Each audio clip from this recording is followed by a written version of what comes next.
दूर किसी जंगल में चिड़िया का एक जोड़ा रहा करता था। बबलू कबूतर, लाड़ू चिड़िया और उसका एक अंडा। वे दोनों अपने अंडे से बहुत प्यार करते थे, क्योंकि उसके अंडे से बच्चे निकलने वाले थे। बबलू कबूतर सुबह सुबह ही भोजन की तलाश में निकल जाता था। लाड़ू चिड़िया सारा दिन अंडे की रक्षा करती रहती थी और अपने अंडे से बातें करती रहती थी।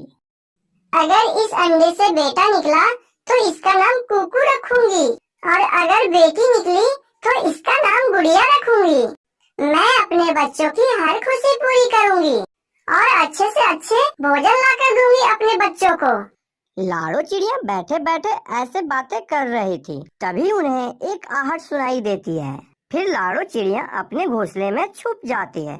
मिल जाए, मिल जाए, कोई तो शिकारी मिल जाए। आज सुबह से ही घूम रहा हूँ, अभी तक कोई शिकारी नहीं मिला है। अपने आसपास शिकारी को देखकर लाड़ू चिड़िया डर जाती है और शिकारी पर नजर गड़ाए रखती है। नहीं, यहाँ तो कोई भी शिकार नहीं है। ना तो यहाँ चिड़िया है, ना ही मैना है। लगता है मुझे कहीं और जाना होगा। मैं कल फिर इस दिशा में आऊँगा। यह कहकर शिकारी वहाँ से चला जाता है। शिकारी को जाता देख लाड़ू चिड़िया चैन की सांस लेती और बोलती है, शिकारी ने यह रास्ता देख लिया है। लगता है हमें यहाँ से और कहीं जाना होगा, किसी और सुरक्षित जगह पर जाना होगा हमें।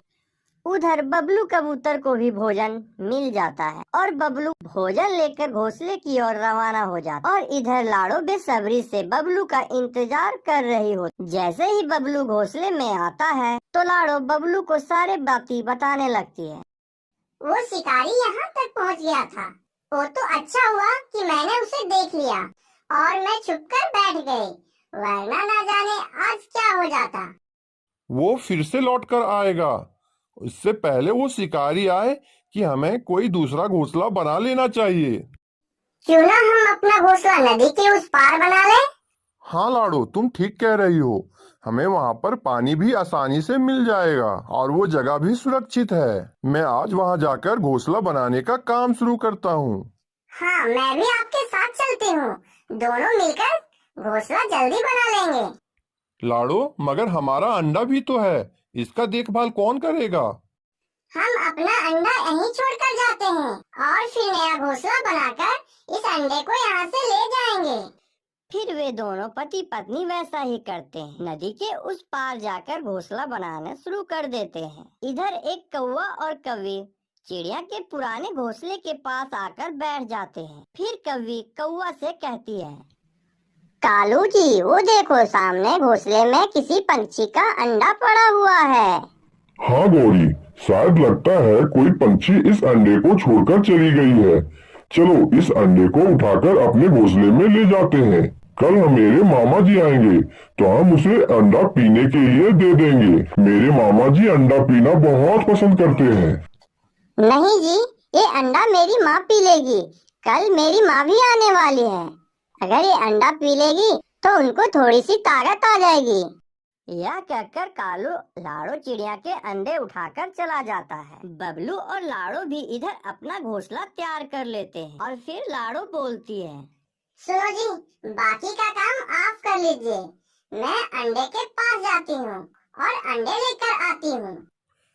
ठीक है लाड़ो, जाओ जल्दी लेकर आना। फिर लाड़ो अपना अंडा लेने के लिए वहाँ से रवाना हो जाती है।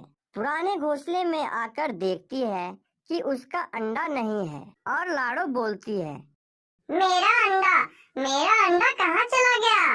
लगता है मेरा अंडा कोई चुरा कर ले गया।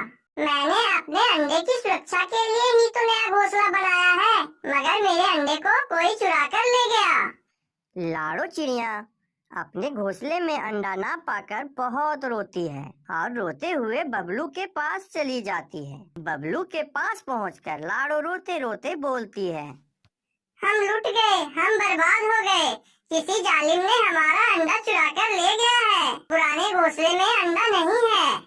लाड़ो की यह बात सुनकर बबलू हक्का बक्का रह जाता है और लाड़ो से कहता है, ये क्या हो गया? हमारे मासूम अंडे ने किसी का क्या बिगाड़ा है? लाड़ो और बबलू बैठे बैठे रोते रहते हैं और फिर रात हो जाती है। लाड़ो और बबलू भोजन किए बिना ही अपने अंडे के बारे में सोचती रहती है और इधर गोरी और कालू भी अपने घोंसले में बैठे रहते हैं। गोरी और कालू को अंडे से कुछ हरकत महसूस होती है। फिर गोरी अंडे को कान लगाकर देखती है और कहती है, कालू जी, ओ कालू जी, अंडे में तो बच्चा भी बन गया है। अब ये अंडा पीने लायक भी नहीं बचा। इस अंडे में से मुझे बच्चे की हिलने डुलने की आहट सुनाई दे रही है। ठीक है, तो फिर इसे उठाकर बाहर फेंक दो। अगर अंडे में से बच्चा बाहर आ गया तो नई मुसीबत खड़ी हो जाएगी। अगर तोते का बच्चा हुआ तो वह टैं टैं करता रहेगा। नहीं कालू जी, ऐसे नहीं फेंकते अंडे को। ऐसा करती हूँ, मैं इस अंडे को पालन नदी में फेंक आती हूँ। इधर लाड़ो और बबलू सो जाते हैं।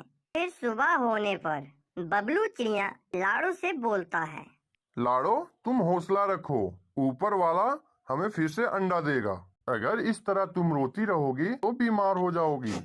नहीं जी, मैंने तो अपने बच्चों के नाम पहले ही सोच रखे थे। मुझे मेरे अंडे की बहुत आस सता रही है।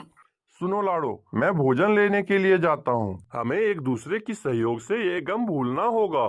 फिर बबलू भोजन लेने के लिए चला जाता है। तभी इधर गौरी कहती है, आप जाओ और भोजन लेकर आओ और मैं इस अंडे को फेंक कर आती हूँ। फिर गौरी कभी अंडा लेकर नदी की ओर चली जाती है। इधर बबलू भी भोजन लेकर आ रहा होता है। तभी बबलू गौरी के पास अंडा देख लेता है और फिर बबलू गौरी को रोक लेता है और फिर गौरी से कहता है, गौरी, कल हमारा अंडा किसी ने चुरा लिया है। क्या यह अंडा आपका है? तब गौरी बबलू को समझाती है और कहती है, हाँ, ये अंडा मेरा है और मैं इसे बेचने के लिए जा रही हूँ, क्योंकि मुझे भोजन की सख्त जरूरत है। यह सुनकर बबलू मन ही मन सोचने लगता है, मैं यह भोजन देकर गौरी से अंडा ले लेता हूँ। यह अंडा लाड़ो को दिखाकर कुछ दिनों के लिए खुश रख सकता हूँ। गौरी बहन, तुम मेरा यह भोजन ले लो और मुझे अंडा दे दो। फिर गौरी भोजन लेकर अंडा बबलू को दे देती है और गौरी भोजन लेकर अपने घोंसले की ओर चली जाती है और बबलू अंडा लेकर जल्दी जल्दी लाड़ो के पास पहुंचकर लाड़ो को सारी बात बताता है। लाड़ो, ओ लाड़ो, देखो मैं तुम्हारे लिए क्या लेकर आया हूँ। लाड़ो अंडा देखकर बबलू से कहती है, बबलू जी, ये अंडा आपको कहाँ मिला? तब बबलू लाड़ो को सारी बात बताता है। फिर लाड़ो गौर से अंडे को देखकर कहती है, बबलू जी, ये तो मेरा ही अंडा है। मिल गया, मुझे मेरा अंडा मिल गया। लाड़ो की बात सुनकर बबलू हैरानी से लाड़ो से पूछता है, लाड़ो, क्या तुम्हें विश्वास है कि ये अंडा हमारा ही है? हाँ बबलू जी, कोई माँ अपने अंडे को कैसे भूल सकती है। फिर वे दोनों बहुत खुश हो जाते हैं। उसका खोया हुआ अंडा उसे मिल जाता है। फिर कुछ दिन गुजर जाने के बाद उसके अंडे से सुंदर सा एक बच्चा बाहर आता है, जिसका नाम वो एक कुकू रखते हैं और इनकी जिंदगी में खुशियाँ ही खुशियाँ लौट आती है। दोस्तों, आपने देखा कि एक माँ को अपने अंडे से कितना प्यार होता है।